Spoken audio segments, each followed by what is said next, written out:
बिस्मिल्लाहिर्रहमानिर्रहीम।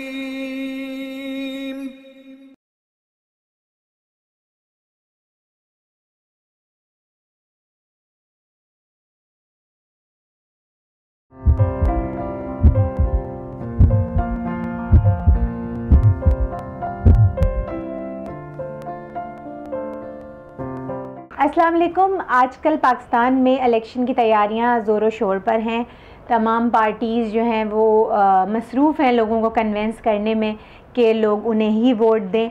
लेकिन साथ साथ जो पिछले 5 साल पाकिस्तान की आवाम ने जो परेशानियां और तकलीफ़ें बर्दाश्त करी हैं, तो उसका एक फ़ायदा शायद ये हुआ कि अब वो लोग जो कि इवन वोट कास्ट करना ज़रूरी नहीं समझते थे, अब एटलीस्ट उनको ये एहसास हो गया है कि हमारा वोट जो है वो कितना कीमती और कितना अहम है और सही लोगों को वोट कास्ट करना बहुत ज़रूरी है।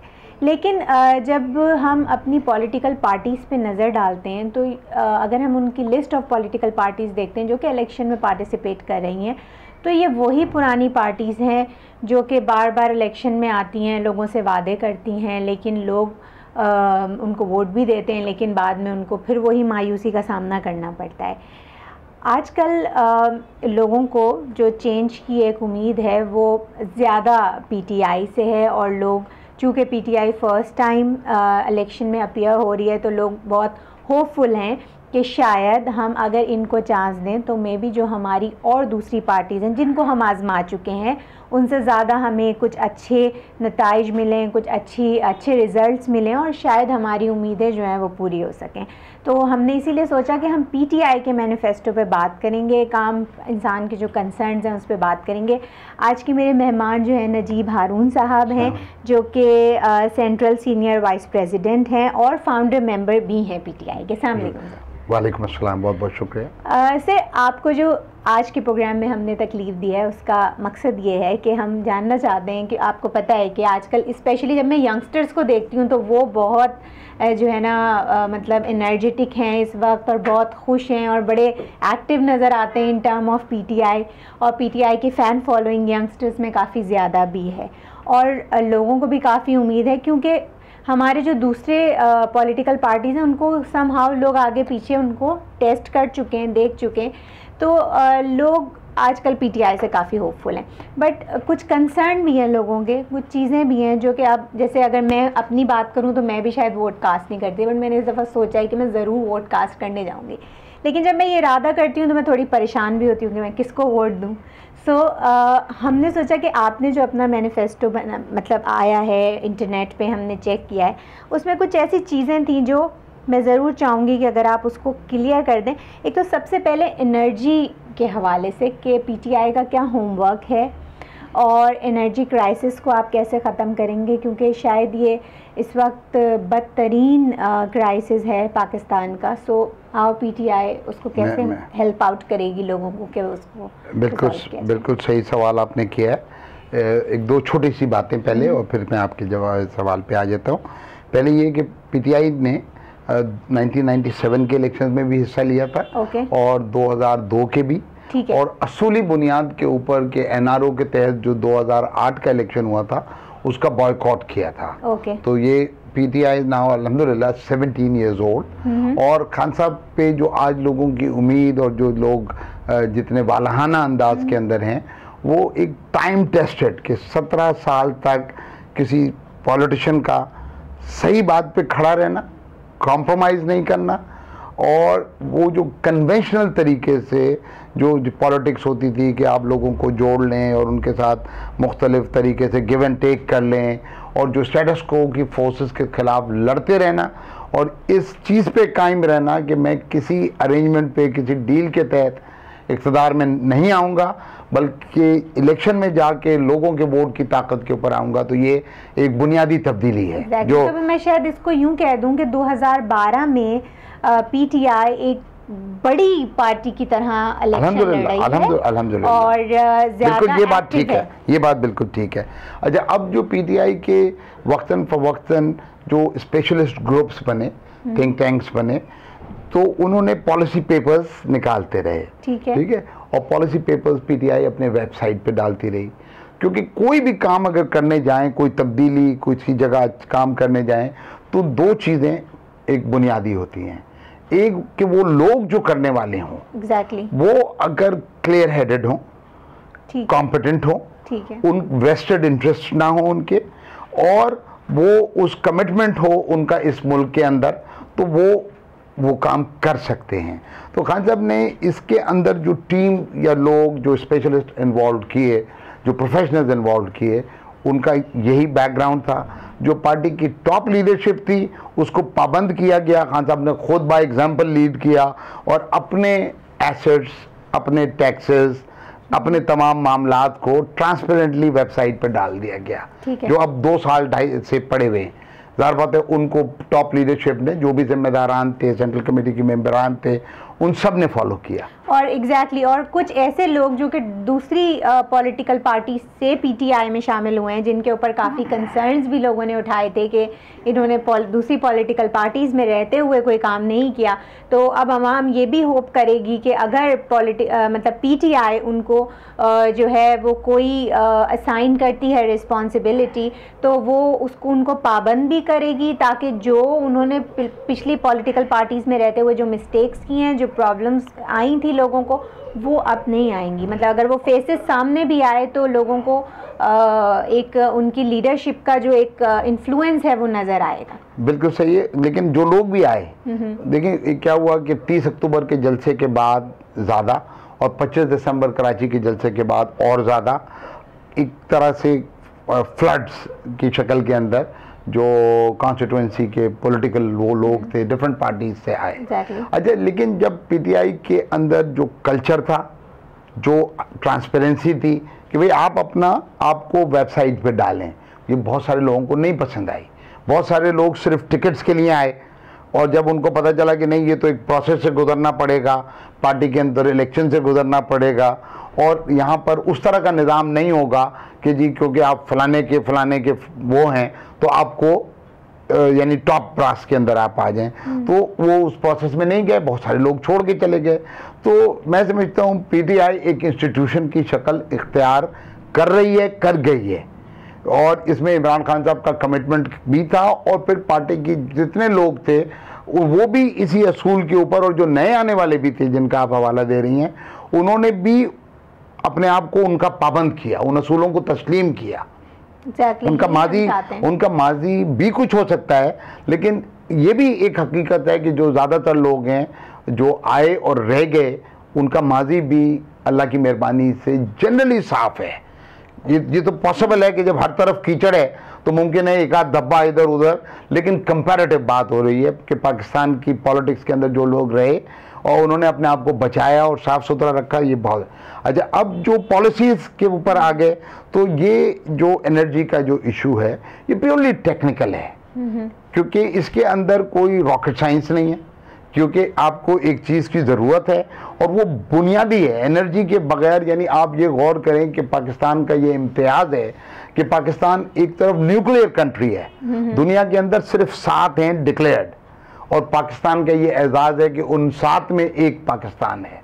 यानी हम एज ए नेशन, हम आपस में भी और पूरी कौम भी इस पर फ़ख्र कर सकती है। ठीक है। और चूँकि मैं खुद एक इंजीनियर हूँ और मैंने मास्टर्स भी किया इंजीनियरिंग के अंदर अमेरिका से, और 26 साल पहले मैं पाकिस्तान आया और 17 साल से पीटीआई के साथ वाबस्ता हूँ, तो इसमें ज़्यादातर वो लोग हैं कि जो पाकिस्तान को तब्दील करना चाहते हैं, तीसरी दुनिया के गड़े से इसको निकाल के फर्स्ट वर्ल्ड के अंदर लेके जाना चाहते हैं। So that commitment was there उन लोगों का जिन्होंने उस पर काम किया। पाकिस्तान का जो एनर्जी का जो मिक्स था, जो ये आप कह रहे हैं इलेक्ट्रिसिटी शॉर्टफॉल, वो सही डिज़ाइन नहीं हुआ। ठीक है। और हमने ज़्यादातर फर्नेस ऑयल के ऊपर, और जो उसकी कॉस्ट बढ़ी, एनर्जी की कीमत गई ऊपर, और वो पूरा नहीं पड़ पा रहा। और एनर्जी की कॉस्ट जब आपकी इतनी ज़्यादा आ जाए और आप इंडिजिनस जो रिसोर्स था जैसे कोल था उसको नहीं यूज़ किया गया, तो उस मिक्स को भी दोबारा से प्लान करना है कि जो सब कॉन्टिनेंट के अंदर ही देख लें, इंडिया का मिक्स अच्छा रहा। उन्होंने कोल के ऊपर बहुत डिपेंड किया, और थर वगैरह के अंदर पाकिस्तानी कोल का बड़ा ज़ख़ीरा है कि जिसको हम अपग्रेड करके अपनी ज़रूरत के मुताबिक यूज़ कर सकते हैं। फिर ये जो हमारे पास वाटर का, जब पानी ऊपर से चलता है और नीचे तक आता है, तो ये एक जो हमारा हाइडल सोर्स है वो भी है। फिर पाकिस्तान के अंदर विंड के कॉरिडोर्स हैं, फिर पाकिस्तान के अंदर सूरज ऊपर चमकता रहता है अल्लाह की मेहरबानी से, तो वो सारा का जो सोलर एनर्जी का भी। और अब पाकिस्तान के अंदर यानी इस तरह का कल्चर आया है कि कुछ बड़ी बिल्डिंग्स के अंदर, बड़े अस्पतालों के अंदर वो सोलर एनर्जी की पूरी वो लगा रहे हैं फैसिलिटी, क्योंकि ये अल्लाह ताला की एक नेमत है कि सूरज, वो कहते हैं सर के ऊपर 12 में से मेरे ख्याल में 12 ही महीने ऊपर जो है, चाहे सर्दी हो गर्मी, विंड का इसी तरह से। तो पाकिस्तान के पास रिसोर्सेज की कमी नहीं है, ठीक है। और ये चूंकि एक ये आप जो एनर्जी पैदा करते हैं तो उसको आगे बेचते हैं, यानी जो भी बिजली इस्तेमाल करेगा फैक्ट्री से लेके, इंडस्ट्री से लेके, जहां भी इस्तेमाल हो रही होगी, और उसको वो पैसे देगा। तो इसका मतलब कोई हम ऐसी चीज नहीं लगाने जा रहे कि जो अल्लाह वास्ते बांटनी है। तो इसमें बड़ा आसान है कि सही इन्वेस्टमेंट्स होने, सही टेक्निकल इनपुट्स होनी है, मादी की तरह गलत प्रोजेक्ट्स के ऊपर और वेस्टेड इंटरेस्ट पे कि लोग अपने पैसे बनाए और निकल गए और प्रोजेक्ट डूबता रहे। यहाँ पे आपके पास समंदर चारों तरफ है, डीसैलिनेशन, आप मिडल ईस्ट के अंदर डीसैलिनेशन के प्लांट धड़ाधड़ लगे हुए हैं और वो एनर्जी भी उससे प्रोड्यूस कर रहे हैं। यहाँ पर एक प्रोजेक्ट डीएचए के अंदर हुआ, वो बंद पड़ा है, फेल पे कोई पूछने वाला नहीं है। तो जो इमरान खान साहब का क्लेम किया है कि टॉप के ऊपर 90 दिन के अंदर अगर हमने सफाई कर दी इंशाअल्लाह ताला, क्योंकि जो लीडर्स होंगे, जो कौम के नुमाइंदे होंगे, जो चौकीदारी पे मामूर किए जाएंगे, अगर उन्होंने अपने हाथ साफ रखे और उनके हाथ कौम रोज देखती रही कि वो गंदे नहीं हुए, वो काले नहीं किए उन्होंने, तो ये कौम अपने पोटेंशियल की वजह से, पोटेंशियल जो है वो कौम का ही है, जो इसके और इसके प्रोफेशनल्स का है, इसके इंजीनियर्स का है, इसके तमाम जो इसकी लेबर का है, फोर्स का है, उसी बुनियाद के ऊपर जब नौजवानों का है, तो जब कौम को एक लीडर मिलता है जो सच्चा हो, जो अपने कॉल और फेल के अंदर उसके तजाद ना हो, तो फिर कौम के अंदर से इतनी एनर्जी इमिनेट करती है कि बड़ा तेजी से टर्न अराउंड होता है। एक चीज़ मैं जानना चाहूँगी कि ये जो भी प्लान्स आपने बताए हैं, जो रिसोर्सेज आपने बताए कि जिनसे हम इलेक्ट्रिसिटी ले सकते हैं और जिस पे अभी तक काम नहीं हुआ है, तो क्या पीटीआई का अपना होमवर्क है कि फ्रॉम डे वन या जब आप जैसे ही अगर आप गवर्नमेंट में आते हैं तो उसके फ़ौरन बाद से आप कंपनी से कॉन्ट्रैक्ट करेंगे, आपने डिफरेंट कुछ रिसर्च वर्क है कि अगर फॉर एग्ज़ाम्पल हम सोलर एनर्जी को प्रमोट करना चाहते हैं तो हम किस तरह से उसको वर्कआउट करेंगे कि वेदर हम टॉप जो हमारी इंडस्ट्रीज़ हैं सबसे पहले हम उनको सोलर पैनल्स पे लेकर आएंगे, उनकी डे लाइट सेविंग करेंगे कि अगर वो 9 बजे काम शुरू करते हैं तो 8 बजे शुरू कर दें, समथिंग लाइक दैट। या फिर और हमारे बाहर की ऐसी कौन सी कंपनीज़ हैं या हमारे ऐसे कौन से फॉरेन इन्वेस्टर्स हैं जो हमारी मदद करें इस चीज़ को क्विकली स्प्रेड करने में, ताकि हम क्विकली उसको कन्वर्ट कर सकें ऑन सोलर एनर्जी। और what will be the calculation कि अगर हम इतनी चीज़ों को फॉर एग्ज़ाम्पल मैंने कन्वर्ट कर दिया टूवर्ड्स सोलर एनर्जी तो मेरा इतना सेविंग हो जाएगा, and then will work on further things on coal, because coal में थोड़ा सा वो पॉल्यूशन वाला एक्सपेक्ट भी आ जाता है कि हाँ इट्स मोर पॉल्यूटेड। दूसरी चीज़ जो आपने बताई कि समंदर के थ्रू हम कैसे electricity, so how like PTI work on it. एक छोटा सा ब्रेक लेते हैं, वापस आते हैं, फिर नजीब साहब से इस पर बात करेंगे।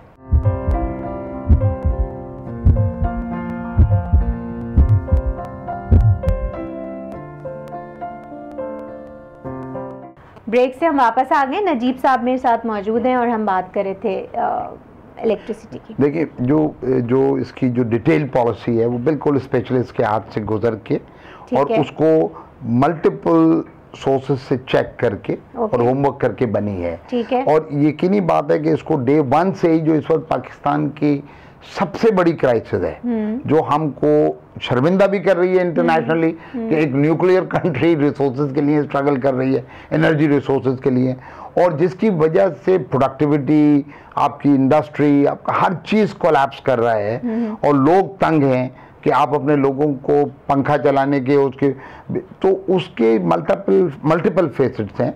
यकीनन उसके डिस्ट्रीब्यूशन के भी इश्यूज हैं, प्रोडक्शन के भी इश्यूज हैं, उसका जैसे मैंने कहा मिक्स के कहाँ से कितनी ली जाएगी, किस में कितने टाइम लिमिट लगेगा, और वो जो आपने कहा कि जो कोल का यकीनन उसके इश्यूज हैं, लेकिन उनको कंट्रोल किया जाता है और वो चीपेस्ट रिसोर्स है और इंडिजिनस है, उसमें मोहताजी नहीं है। ठीक है ना, कि कल पाकिस्तान में अल्लाह करे तेल निकल आए या और resources. How do you plan, अगर आप गवर्नमेंट में आते हैं और आप कोल एनर्जी पे वर्क करते हैं, तो आपका क्या प्लान है कि आप कितने उसके हमें कितने यूनिट्स लगाने होंगे या समथिंग लाइक दैट, कि हम उसको किस तरह से वर्कआउट करेंगे?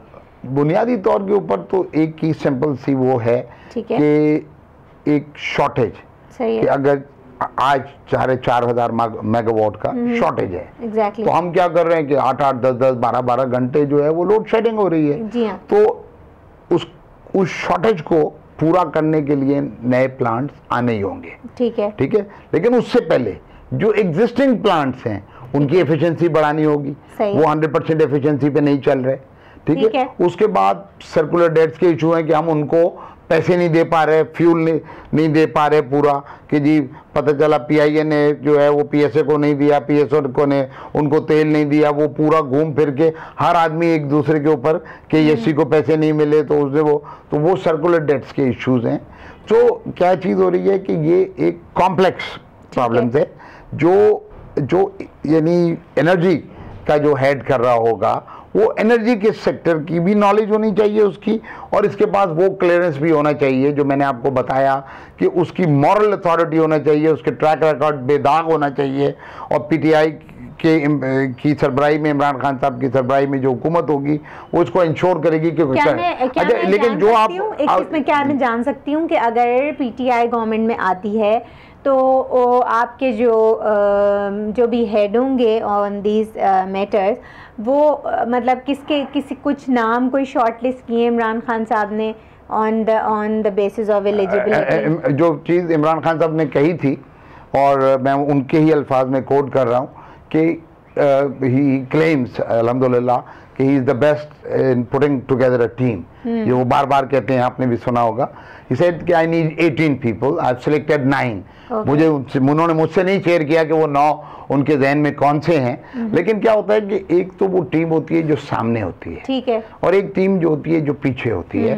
ठीक है, और जाहिर बात है कि वक्त के साथ साथ लोग, और फिर एक चीज़ याद रखें कि पाकिस्तानीज का एक बहुत बड़ा सरमाया ओवरसीज पाकिस्तानी है। Exactly. जो बाहर अपने बैग्स बांध के बैठे हुए हैं। मैं इसलिए कह रहा हूँ कि उनको सिर्फ लॉ एंड ऑर्डर आप दे दीजिए, वो पाकिस्तान आके पाकिस्तान में हिस्सा डालना चाहते हैं। इंडिया ने अगर पिछले 10 साल में तरक्की की है तो उसमें ओवरसीज इंडियंस का बहुत बड़ा हिस्सा है। चाइना को टर्न अराउंड करने में ओवरसीज चाइनीज का हिस्सा है। एग्जैक्टली, मैं आपकी बात पे इंटरप्ट करूंगी। मैं बड़ी खुश होंगी अगर मैं वेबसाइट पे देखूं कि इमरान खान साहब has selected someone for example to as a finance minister, और he has this person in his mind कि जस्ट इन केस कि आप लोग गवर्नमेंट में आते हैं तो he will be our finance minister, this is his eligibility and मतलब ये उनकी एलिजिबिलिटी है, ये उनका वर्कआउट है एंड ये उनकी क्वालिफिकेशन है। तो I will be more than happy to giving a vote, कि ऐसा ना हो कि यार मैं वोट दे दूं एंड देन मतलब मुझे तो नहीं पता कि लेकिन ये वाला जो इलेक्शन है, ये वाला मे बी इसके बाद जो हो, वो इस वक्त जो वोट है वो पीटीआई का कह लें या इमरान खान का कह लें। जैसे अगर आप कभी सर्वे आपने देखा होगा, लोग कर रहे हैं, लोग किसको वोट दोगे जी इमरान खान, किसको वोट दोगे XYZ ना। सो इस वक्त जो लोगों का भरोसा, लोगों का दिल का इत्मीनान, जो लोगों का ट्रस्ट है वो इमरान खान के ऊपर है। और ये मैं आपको यकीन दिलाता हूँ कि बेइंतहा बड़ी तादाद के अंदर डिसेंट लोग, ईमानदार लोग, सक्सेसफुल लोग, प्रोफेशनल लोग बैक बेंचेस पे बैठे हुए हैं। क्योंकि जो माफियाज हैं, जो मुरवजा तरीकों के मुताबिक इक़्तिदार के अंदर सीटें जीत के जाली डिग्री वाले, आपने सारा देख लिया ना, मतलब सॉर्ट ऑफ थिंग, तो वो उनसे मुकाबला करने के लिए तैयार नहीं थे। क्योंकि उनसे मुकाबला, माफिया से लड़ने का मतलब ये है कि या आप अपनी जान गंवाइए या आप अपनी इज्जत गंवाइए। सो इमरान खान साहब को अल्लाह ताला ने ये हिम्मत भी दी ये जज्बा भी दिया कि उन्होंने उन माफियाज का हिस्सा बनने की बजाय, मुस्लिम लीग नवाज में भी जा सकते थे, पीपी में भी जा सकते थे, और भी क्यूब में जा, लेकिन उन्होंने उन माफियाज को चैलेंज किया है, ठीक है। और ये इमरान खान साहब की इसी बुनियाद के ऊपर आज पूरे मुल्क का नौजवान, पूरे मुल्क की औरतें, पूरे मुल्क के लोग जो है वो इमरान खान के पीछे आप ये कहना चाहते हैं कि इमरान खान के पास जो लोग हैं या जो उनकी टीम है बेहतरीन है, वो जो है वो कोई आम यानी कि आम मशहूर यानी कि सियासी लोग नहीं हैं जिन्होंने सियासी बहुत सरगर्मियों में पार्टिसिपेट किया हो, लेकिन उन्होंने जो टीम सिलेक्ट की है वो जो है वो प्रोफेशनल्स की टीम है। और जब हमारे पास हमारे कोई वजीर इत्तलात आएंगे, वो अपनी फील्ड के सारे माहिर होंगे, वो होंगे और उनकी एलिजिबिलिटी शेयर भी की जाएगी, बिल्कुल शेयर की जाएगी। और मैं आपको एक बात बताता हूँ, और आप इस पे थोड़ा सा आगे भी, क्योंकि आपके सवाल से लग रहा है कि आप पढ़ती हैं, इल्म लिखती हैं, रखती हैं, कि ये जिन 5 मुल्कों ने तरक्की की है पिछले 30-35 साल के अंदर दुनिया के, जो तीसरी दुनिया से निकल के फर्स्ट वर्ल्ड के अंदर आ गए, Singapore, Malaysia, Turkey, China, Korea, इनका आप देखें जो मिनिस्टर्स का मिक्स है, क्योंकि जब आप थर्ड वर्ल्ड से फर्स्ट वर्ल्ड की तरफ सफ़र करेंगे तो ये वज़न उठाना है प्रोफेशनल्स ने, इंजीनियर्स ने, नॉलेजेबल पीपल ने, क्योंकि जैसे अगर आपने किसी भी चीज़ का इलाज करना है तो डॉक्टर ही करेगा ना। exactly. तो अगर हम ये किसी के ऊपर ऐसे कि रेलवे पता चला किसी एक को सौंप दी, पता चला फलाना किसी को सौंप दी, PIA क्या किसी कप्तान को सौंप दी, ये मतलब हमने बड़ा जुल्म किया है कि अपना स्टील मिल किसी रिटायर्ड फौजी को सौंप दी। I personally think there is much more to it. और ये सारी ऑर्गेनाइजेशन, जैसे इमरान खान साहब ने, हमने PTI ने अपने मैनिफेस्टो में कहा है कि भाई PIA एक कॉर्पोरेशन होगी, मिनिस्ट्री ऑफ डिफेंस से अलग होगी। Why should ministry of defence interfere, why should ministry of defence dictate कोई। अच्छा, इसी तरीके से रेलवे की मिनिस्ट्री खत्म हो कि एक रेलवे का मिनिस्टर बैठा हुआ है, क्यों बैठा हुआ है? अब वहाँ पर एक कॉर्पोरेशन हो, एक मुनाफा बख्श इदारा हो जो सर्विस दे, लोगों को मुतमईन करे और लोगों को सर्विस मिले, लोग ज़्यादा रेलवे के अंदर सफ़र करेंगे। और ट्रेन अगर आएंगी, इन्वेस्टमेंट होगा तो किराया उसका लिया जाए, टिकट लिया जाए, बजाय इसके कि उसके अफसरान के लिए एयर कंडीशन बोगियाँ लगाई जाएँ और वो बिलियंस ऑफ रुपीज़ के खसारे के अंदर जाए। तो ये मॉडल जो है वो टोटल एक जो रोल मॉडल्स हैं इस वक्त जो बड़े मुल्क, उसमें मलेशिया, जहाँ मातिर साहब ने फ़र्क डाला, खान साहब की उनसे मुलाकातें भी हुई हैं और हम सब के लिए आजकल तो इंटरनेट पे one can go and study everything. Turkey जो पिछले 15-20 साल के अंदर तीसरी दुनिया से फर्स्ट वर्ल्ड में निकल आया, और टर्की के यहाँ भी फौज का प्रॉब्लम था, वहाँ पे तो कॉन्स्टिट्यूशनल, हमारे यहाँ तो कॉन्स्टिट्यूशनल प्रोटेक्शन भी नहीं है, वहाँ पे कॉन्स्टिट्यूशनल प्रोटेक्शन था। लेकिन क्या हुआ, जब पूरी कौम जमा हुई एक कंसेंसस से और लीडर उन्हें मिला।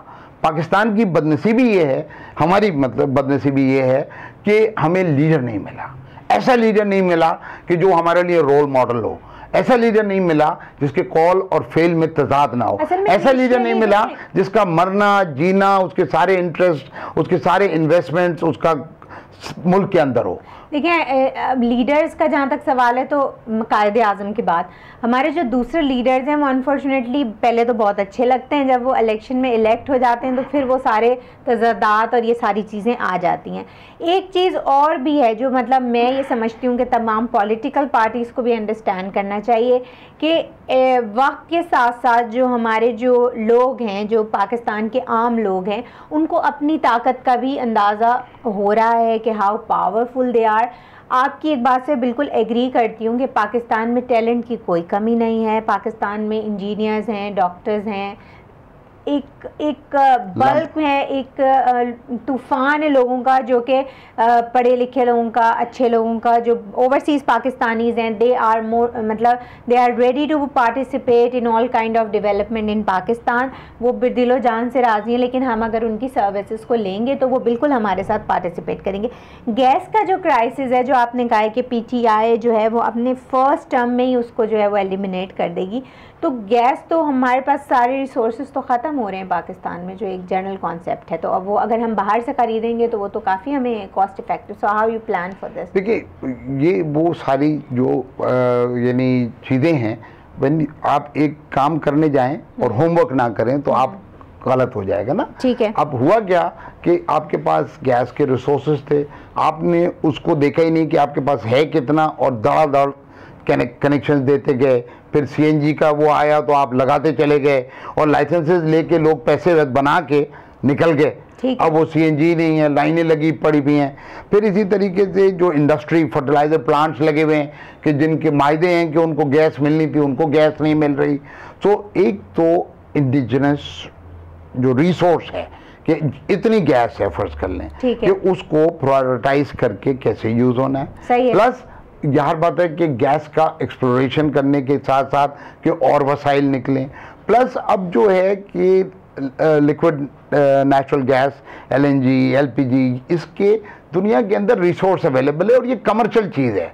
जब हम गाड़ियां मंगा सकते हैं क्योंकि और गाड़ियों के खरीदार मौजूद हैं, तो इसी तरीके से ये सारे उसको हल होना है और उन माहिदों को ऑनर होना है। गवर्नमेंट की क्रेडिबिलिटी के ऊपर जो दुनिया के मुल्क हैं पर मिडल ईस्ट वाले, उनको भरोसा होना है कि भाई ये अगर मायदा कर रहे हैं कि 2 साल के बाद हमसे इतनी लेंगे गैस का रिसोर्स, तो उसके लिए ये यहाँ पर अरेंजमेंट कर रहे हैं नहीं कर रहे हैं, लाइंस डाल रहे हैं या नहीं डाल रहे हैं, उसको किस तरीके से डिस्ट्रीब्यूशन का आगे करेंगे।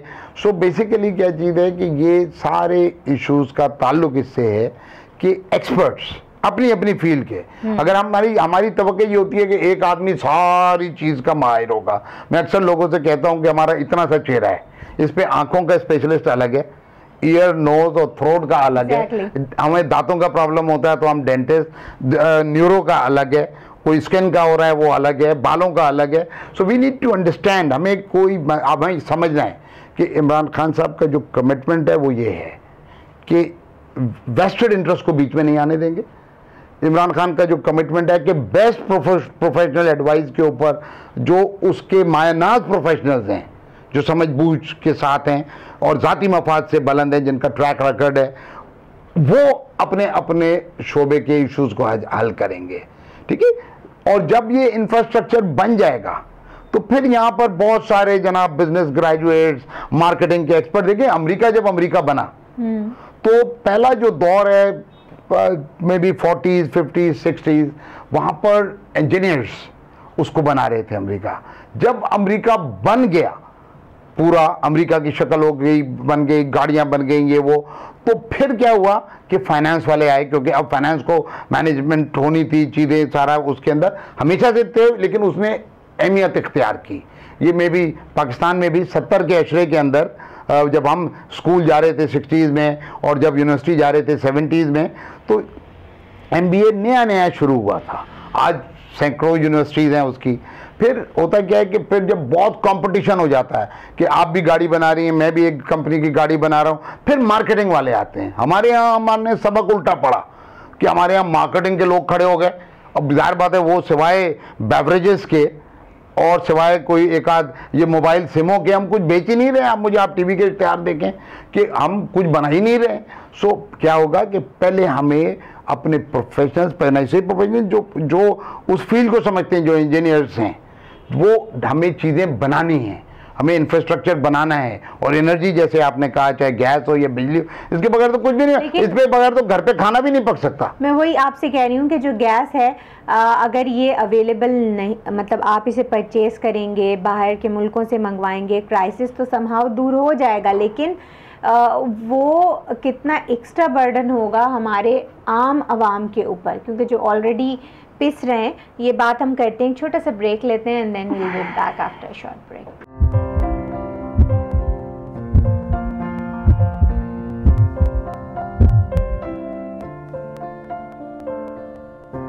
मेरे साथ नजीब साहब मौजूद हैं। हम बात कर रहे थे गैस की और आपने बताया कि यू हैव अ प्लान कि अगर हमारे पास जो गैस के जो क्राइसिस हैं आप उसको सॉल्व करेंगे और आप जो हैं किसी एक्सपर्ट को डेफिनेटली ये रिस्पॉन्सिबिलिटी दी जाएगी और हम बाहर से उसको जो है वो इम्पोर्ट करेंगे। ये उसका एक कंपोनेंट होगा। हाँ, exactly. क्योंकि आपको अगर जल्द चीज़ें इशू करनी है और फिर आपको सेल्फ रिलायंस के अंदर जाना पड़ेगा at the end of the day.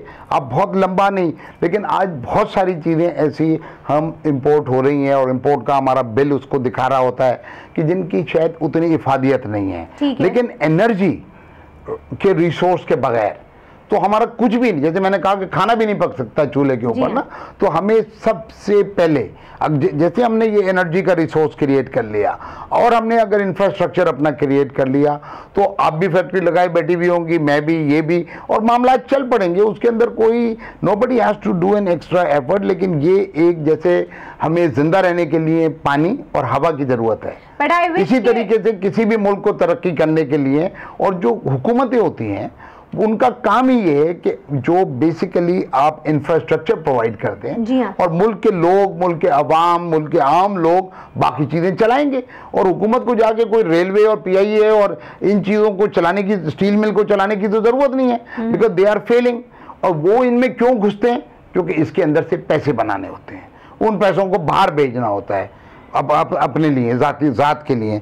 इसको खान साहब ने और इंशाल्लाह पीटीआई ने प्लग कर देना है। तो पाकिस्तान के अंदर इतना पोटेंशियल और इतना रिसोर्स है और ह्यूमन पोटेंशियल है कि will be able to turn that around. मुझे इसमें कोई वो चीज़ नज़र नहीं आती ऐसी कि जो मैं समझूं कि बहुत। हम ये होप करें कि जो हमारे लोकल गैस के रिसोर्सेज हैं उसको सबसे पहले जो है, जो डोमेस्टिक यूज़र है, जो घर में आम इस्तेमाल करने वाला शख्स है, क्योंकि ये बहुत बड़ी ब्लेसिंग है पाकिस्तान में कि हमें बड़ी लो कॉस्ट में गैस मिल रही है। अगर हम अपनी नेबरिंग कंट्रीज़ को भी देखें तो वहाँ पर भी गैस के इतने ज़खायर नहीं हैं और वो लोग सिलेंडर्स परचेज़ कर रहे होते हैं और समथिंग लाइक दैट। तो सबसे पहले तो आई विश कि क्या पीटीआई मेक श्योर कर रही है कि जो हमारे लोकल रिसोर्सेज हैं उसको हम डोमेस्टिक यूज़र की तरफ लेके जाएं, और जो हमारी इंपोर्टेड, अगर हम इंपोर्ट करेंगे गैस को, तो वो हमारे जो दूसरे यूजर्स हैं इंडस्ट्रियल जाएं, क्योंकि वो कमर्शियल है ना। जी हाँ। वो तो वहाँ पे उनकी कॉस्ट ऑफ प्रोडक्शन आ रही है, वो चीज़ को बेच के खरीद सकते हैं। क्योंकि जो बुनियादी चीज़ है वो क्या है कि हमें अपने लोगों का, जी, उनकी बाइंग पावर बढ़ानी है। ठीक है। जब वो खरीद सकेंगे, हर आदमी के पैर में जूता होगा तो जूते बन रहे होंगे। ठीक है ना। हर आदमी अगर साबुन इस्तेमाल कर रहा है तो साबुन की कंजम्पशन बढ़ जाएगी। सो हमें क्या है कि अपने लोगों की सलाहियत, बाइंग पावर को बढ़ाना है। अभी जो दूसरी पार्टी के मैनिफेस्टो के अंदर के जी वो 15,000 कर देंगे, 18,000 कर देंगे। मुझे अच्छी तरह से याद है कि जब 5 रुपए किलो बकरे का गोश्त होता था तो मजदूर की दिहाड़ी 5 रुपए थी। अब 500-600 रुपए किलो बकरे का गोश्त है, उसकी दिहाड़ी 600 रुपए। अब उसकी दिहाड़ी जो है 5,000 रुपए रोज कर दीजिए और बकरे का गोश्त भी 5,000 रुपए किलो हो जाए, वो फिर नहीं खा सकेगा। सो हमें क्या करना है कि उसकी बाइंग पावर को बढ़ाना है, कीमतों को की कॉस्ट जो है वो को कंट्रोल करना है। तो फिर जाके हमें अपने लोगों को उनकी कुव्वत खरीद के जरिए कंजम्पशन जब होगी और लोगों को एम्प्लॉयमेंट मिलेगी, हर एक पाकिस्तानी 18 करोड़ लोगों के पैरों में जूते आ जाएं, अल्लाह करे फिर उनके पास सबके 2-2 जूते हो जाएं। इस वक्त ऐसे लोग तो बैठे हुए हैं जो वजीर हैं, सफ़ीर हैं, जो मुमकिन है कि 2000 जूते हैं उनके पास। वो जो यहाँ फिलीपींस की, मुझे याद है मैं अमेरिका में पढ़ता था जब वो मार्कोस के छापा पड़ा, तो वो पूरा जनाब उनके वो दिखा रहे थे, तो हज़ारों शायद लाखों जूतों के उसके वो उनकी एमेल्डा मार्कोस के जूते थे। सो क्या हो रहा है कि यहाँ पे हम उस चीज़ को, उस नेमत को जो अल्लाह ताला ने आम लोगों के लिए रखी है, हमने मखसूस किया हुआ कुछ लोगों के लिए, कुछ तबकात के लिए, और आम आदमी तक वो नहीं पहुंचा रहे। अगर हमारे पास इलेक्ट्रिसिटी और गैस का क्राइसिस ख़त्म हो जाए तो हमारी इंडस्ट्रीज़ बहुत डेवलप करें और हमारे पास मज़ीद इंडस्ट्रीज़ लगें, और जितना कंपटीशन होता है उतनी ही एम्प्लॉयज़ के वेजेस पे भी डिफरेंस आता है। क्योंकि जब आप एक कंपनी से, आपके पास 1000 अपॉर्चुनिटीज़ हैं कि आप डिफरेंट कंपनीज़ में स्विच कर सकते हैं, तो हर अच्छी कंपनी अपने एम्प्लॉय को रिटेन करने की भी कोशिश करती है और अपना सैलरी स्केल मार्केट के कंपटीशन से के हिसाब से रखती है। So yes, it can work out. Secondly मुझे ये आपसे पूछना था कि दूसरा, आप कहते हैं कि जो हम प्रोटेक्शन देंगे लोगों को, और जो मैं आपके मैनिफेस्टो में पढ़ रही थी कि आपने कहा कि कराची में बहुत ज़्यादा ग्रुप्स हैं इस तरह के। तो अच्छा, जो नॉर्मली प्रोटेक्शन होती है, जो जब भी कोई गवर्नमेंट, या अभी हमारी जो केयर टेकर गवर्नमेंट है, इसने भी एक इनिशिएटिव लिया है कि जी रेंजर्स का हम ऑपरेशन करा देते हैं। अब जो रेंजर्स ऑपरेशन होता है वो तो रात में होता है 4:30 बजे, जो आप जाते हैं जी, लोगों के दरवाजे खटखटा के आप अंदर जाते हैं। दूसरी जो सबसे ख़राब चीज़ है वो ये है कि उसमें ये डिफरेंस नहीं होता कि कौन से घर में दहशतगर्द हैं और कौन से घर में नहीं है। आप हर किसी के घर में नॉक करते हैं, आप हर किसी के घर में जाते हैं, ठीक है। बाज़ दफ़ा बहुत से ऐसे लोग भी पकड़े जाते हैं जिनका एक्चुअली उससे कोई ताल्लुक़ ही नहीं होता और आप उनको पकड़ के ले जाते हैं। सो अगर रेंजर्स ऑपरेशन, मैं समझती हूँ कि टारगेट मतलब ये जो भी हमारे हो रहे हैं टारगेटेड ऑपरेशन है, वो रेंजर्स का ऑपरेशन है, और अगर रेंजर्स के ऑपरेशन के ज़रिए हमें समझते हैं कि हम ये चीज़ें ख़त्म कर सकते हैं, तो एक आम आदमी के लिए काफ़ी नापसंदीदा बात है। सो हाउ पीटीआई वर्क, कि पीटीआई जो है वो कैसे इसको ख़त्म करेगी? देखिए, ये 3-4 लेवल के ऊपर इकट्ठा काम होगा, ठीक है। एक तो मैक्रो लेवल है, ठीक है, कि जैसे कहा कि अगर कोई बीमारी है, फॉर एग्जाम्पल मेरे सर में दर्द रहता है, तो जब दर्द हो मैं एस्प्रो या पैनाडोल खा लूं, तो वो मुमकिन है वक्त ही खत्म हो जाए, फिर आ जाएगा। तो एक तो उसके परमानेंट हल हैं कि ये क्यों पनप रही है, ये क्यों, हर एक को अपनी जान दुनिया में प्यारी होती है, कोई अपनी जान नहीं गंवाना चाहता। अच्छा, क्यों वो लोग कर रहे हैं, यानी एक तो परमानेंट मैक्रो लेवल के ऊपर पॉलिसीज़ के ज़रिए हल हैं।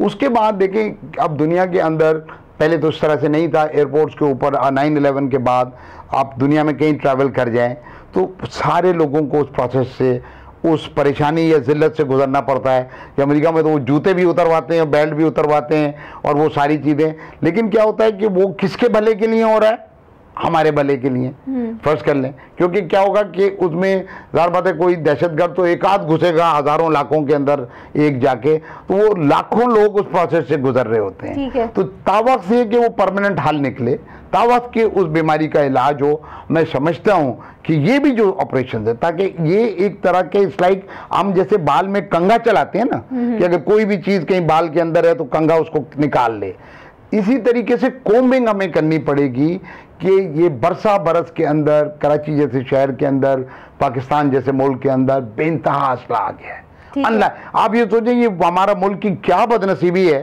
कि मैंने एक इंटरव्यू सुना था जो यहाँ के वो थे वजीर दाखिला सिंध के, कि उनको कहा जी मेरे पास 450 असला है लाइसेंस्ड, तो कोई फौज बनाई हुई है कि कोई माफिया बनाया हुआ है। यानी असले का किसी को शौक हो सकता है, 2 हो सकता है, 5 हो सकता है, हाँ, अगर अल्लाह ने उसको पैसे दे दिए, लेकिन 450 कहते हैं कि मेरे पास असला है और लाइसेंस है। भाई तुम 4,500 का लाइसेंस लेके रख लो।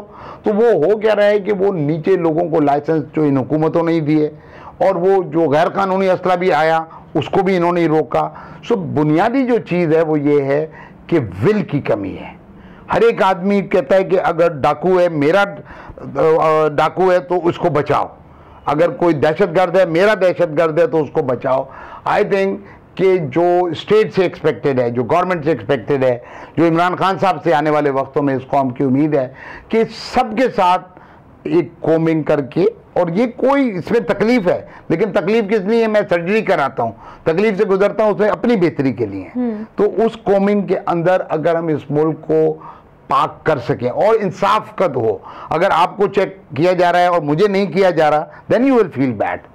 अगर हम दोनों को एक जगह पे एक ही तरीके से चेक किया जा रहा है तो वो you want feel bad in your heart, ठीक है। तो ये चीज़ों को हमें उस मयार पे ले जाना है, और ये पूरी कौम उठेगी अगर इमरान खान साहब ने इंशाल्लाह ताला जो अभी तक किया है। क्योंकि इमरान के साथ ये प्रॉब्लम नहीं है क्योंकि उनका माजी भी सामने है ना, ऐसा तो नहीं है कि आज ये एक बेनिफिट ज़रूर मैं कहना चाहती हूँ कि पीटीआई को है कि जो है पीटीआई के अभी तक उनका जो माजी है, शायद लोग इसलिए थोड़ा सा ज़्यादा भी ट्रस्ट कर रहे हैं। He is now in 60s of age, ठीक है, और उनको क्रिकेट छोड़े हुए भी 21 साल हो गए हैं।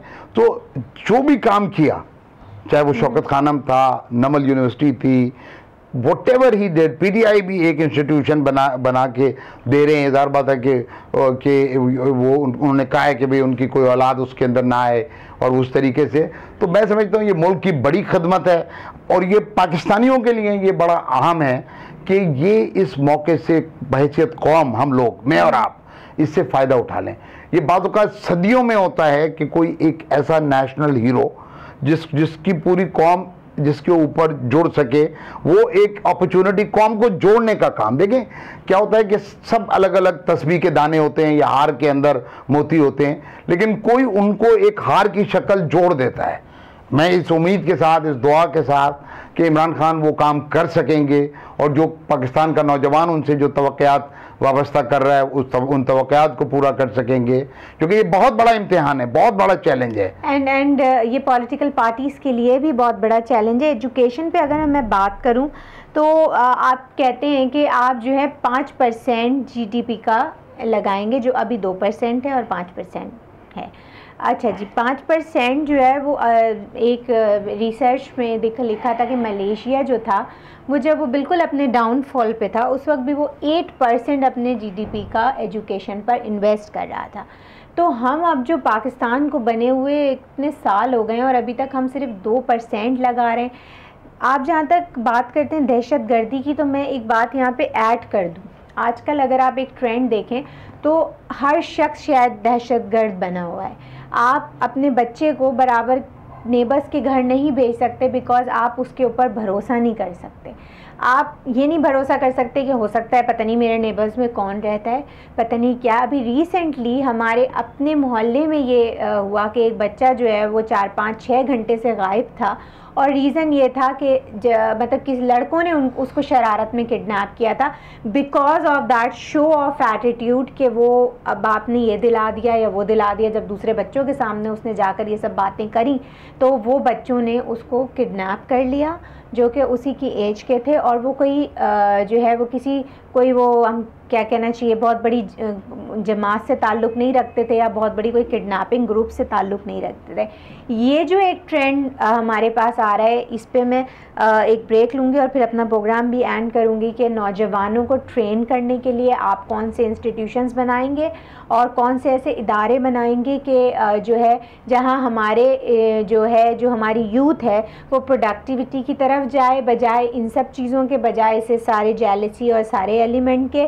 ठीक है, हमारे मीडिया को आप कितना शफाफ बनाएंगे ताकि मीडिया पे जो भी चीज़ें आ रही हैं वो लोगों में वायलेंस क्रिएट ना करें, क्योंकि अगर आप पुराने प्रोग्राम्स को और आज के प्रोग्राम्स को कंपेयर करें तो इट्स तो ये जो एक हमारा माशरा एक जर्नली उस पे जा रहा है वहाँ ठीक है, मैं मानती हूँ कि बहुत मतलब इंडिविजुअल एटीट्यूड बहुत मैटर करता है इन सब चीज़ों के लिए, लेकिन फ्रस्ट्रेशन और लोग जब अपनी बेसिक ज़रूरियात पूरी नहीं कर पा रहे होते तो वो उनमें से हर कोई इतना स्ट्रॉन्ग विल पावर का नहीं होता कि हमेशा सही रास्ते पर ही जा सके।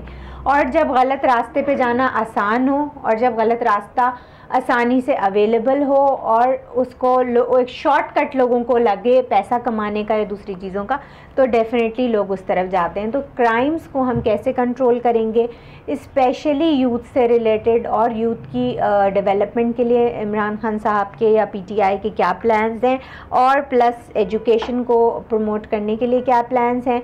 और दूसरा आपके मैं उसमें देख रही थी मैनिफेस्टो में आप कह रहे थे कि पहली से 8वीं क्लास तक उर्दू में पढ़ाया जाएगा एंड देन इंग्लिश में पढ़ाया जाएगा। तो वो भी मैं एक पूछना चाह रही हूँ कि इस तरह से हम ग्लोबल स्टैंडर्ड्स को कैसे मीट करेंगे एजुकेशन के। एक ब्रेक लेते हैं एंड देन वापस आते हैं और नजीब साहब से सारे सवाल के जवाब लेते हैं।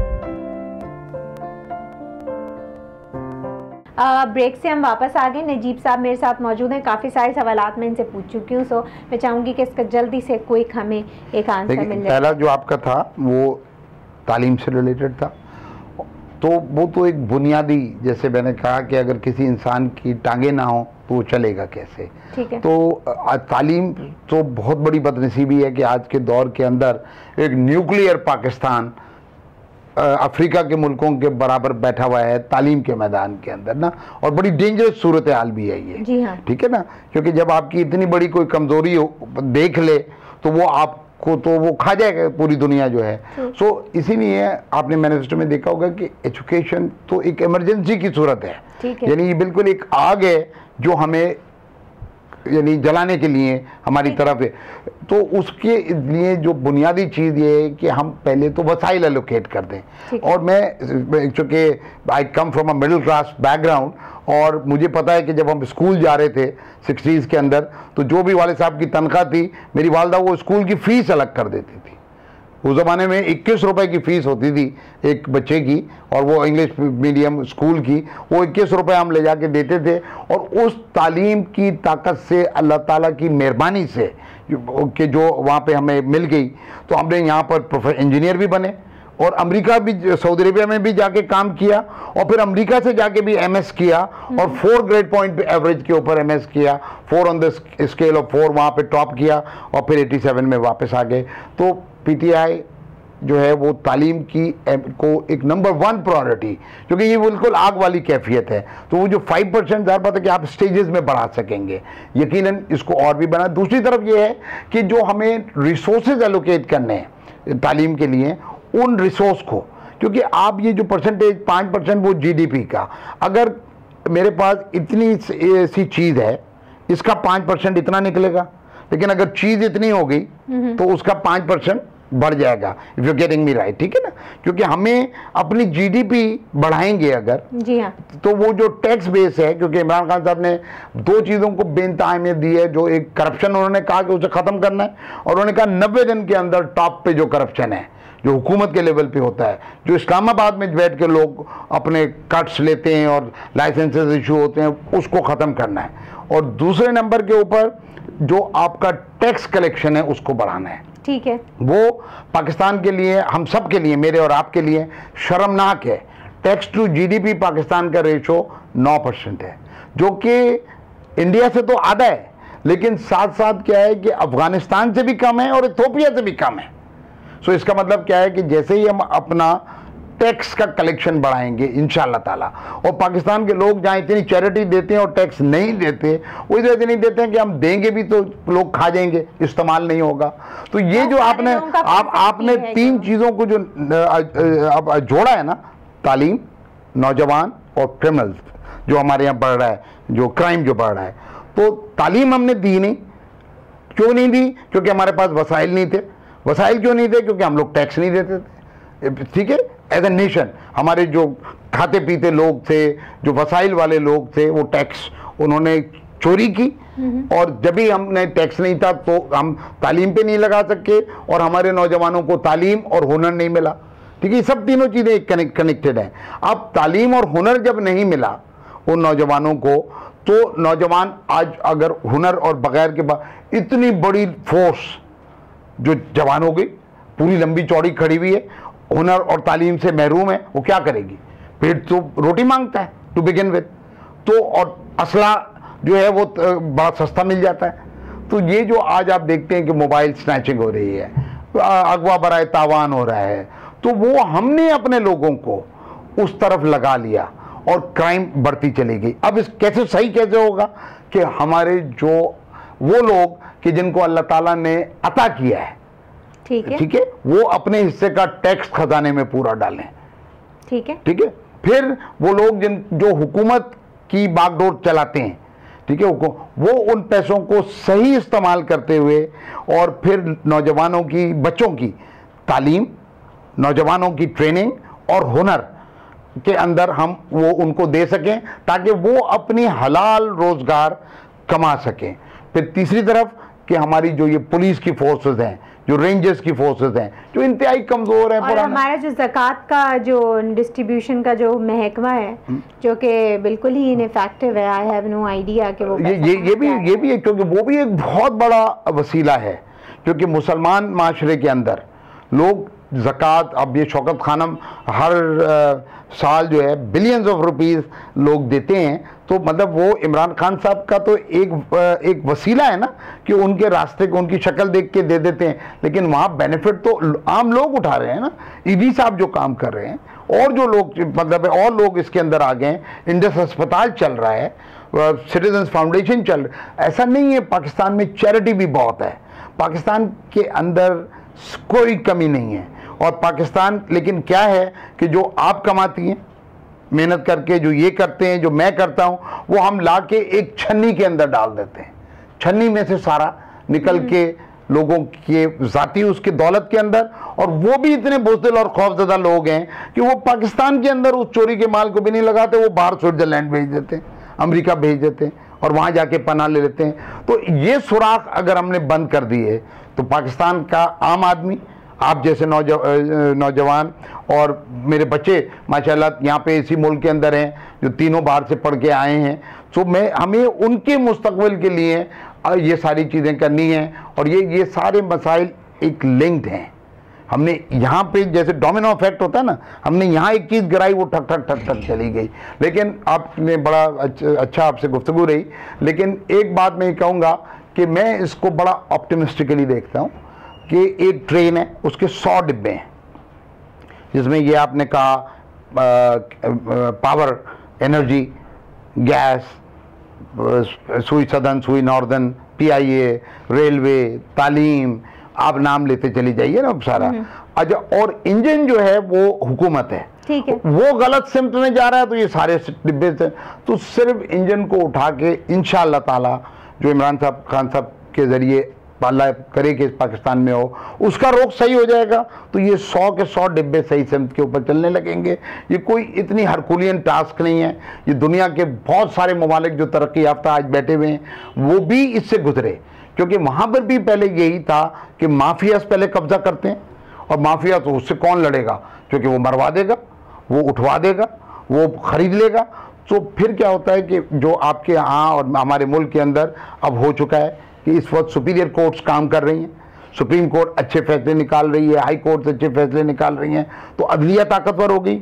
आपने मीडिया के बारे में सवाल किया था, तो मीडिया तो इतना बड़ी ताकत है कि ये कैमरा आपका, और जो हर एक के पास एक मोबाइल कैमरा घूम रहा है, तो इसी के अंदर वो लोग जो अच्छे नहीं हैं, जो अच्छे बन के थोड़ी देर के लिए अपने आप को पेश कर देते हैं, जिनके मामलात ठीक नहीं हैं, जो इलेक्शन के प्रोसेस के अंदर जाके और अपनी जाती दौलत को बढ़ाते हैं, अपने एहसासों को बढ़ाते हैं, उसको मीडिया को पकड़ना है, और मीडिया के कैमरेज ने पकड़ना है।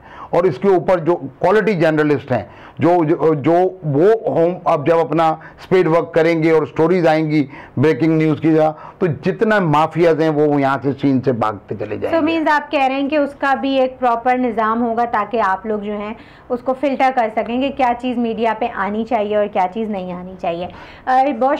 और कवानीन, देखिए सारी दुनिया में मीडिया को भी अगर लाइबल के लॉज बनते हैं, आप मेरे बारे में कोई स्टोरी छाप रही हैं और आपने होमवर्क नहीं किया, गलत छापी, तो वो इतने मिलियन और उतने मिलियन के जो आप पढ़ती है ना, तो जब इदारा एक दफ़ा वो देगा तो कान पकड़ेगा और आइंदा होमवर्क के बगैर कुछ नहीं करेगा। लेकिन फिलहाल मैं समझता हूँ कि पाकिस्तान के लिए ये अच्छा है, बहुत जल्दी, जैसे अगर कोई छोटा सा पौधा हो उसको ज़रा बड़ा होने देते हैं, फिर कैंची उठाते हैं। अगर छोटे से पौधे पे जल्दी बड़ी कैंची उठा दें तो वो मुरझा जाएगा। तो मीडिया अभी स्ट्रेंथ पकड़े, लेकिन इसको भी डिसिप्लिन्ड होना है, लाइबल के लॉस बनने हैं पाकिस्तान के अंदर। बहुत शुक्रिया नजीब साहब। जो प्रोग्राम आज मैंने ऑर्गेनाइज़ किया था इसमें मैंने पूरा फुल चांस दिया था नजीब साहब को कि वो अपना जो भी मैनिफेस्टोस को क्लियर कर सकें, बता सकें। PTI का चूँकि पुराना कोई माजी एज सच नहीं है गवर्नमेंट में, तो मतलब लोगों का शायद रिलायबिलिटी का जो एलिमेंट है वो इनकी तरफ ज़्यादा है। लेकिन जब असल पावर जो है वो आप लोगों के पास है, अभी कुछ भी नहीं बिगड़ा है, वोट अभी आपके हाथ से गया नहीं है, कोई भी पॉलिटिकल पार्टी अभी इलेक्ट नहीं हुई है। नाउ इट्स योर टर्न कि आप डिसाइड करें, सोचें, पढ़ें, देखें, और आपके वो लोग जो कि पार्टी की तरफ से इलेक्शन लड़ रहे हैं उनको देखें कि वो कौन लोग हैं हर पार्टी में से, किन लोगों को पार्टी ने इलेक्ट किया है। जैसे जैसे अभी इंशाल्लाह इलेक्शन के और करीब हमारे पास लिस्ट भी आ जाएंगी नॉमिनीज की कि किन किन को नॉमिनेट किया गया है फॉर इलेक्शन, उनको देखें, उनका कैरेक्टर देखें और उस बेसिस पे वोट दें। क्योंकि yes party leadership is important, लेकिन इंडिविजुअल जो पार्टी के जो लोग हैं उनके कैरेक्टर्स भी बड़े मैटर करते हैं। तो पार्टीज़ तो आपको सब अपने पॉइंट ऑफ व्यू देंगी, और नजीब साहब ने PTI का भी बड़ा डिटेल पॉइंट ऑफ व्यू हमारे सामने रख दिया, लेकिन फिर भी हमें और आपको डिसाइड करना है कि कौन हमारे लिए सही है और कौन हमारे लिए सही नहीं है। और जिसको भी हमें इलेक्ट करना है उससे बाय फोर्स और अपनी ताकत के, अपनी हवाम की ताकत पे जो है वो मुल्क की बेहतरी का काम भी करवाना है। ऑन दिस नोट मैं अपने गेस्ट का बहुत शुक्रिया अदा करूँगी और आपसे इजाज़त चाहूँगी। इंशाल्लाह अगले प्रोग्राम में फिर हाजिर होंगे। अल्लाह हाफ़िज़।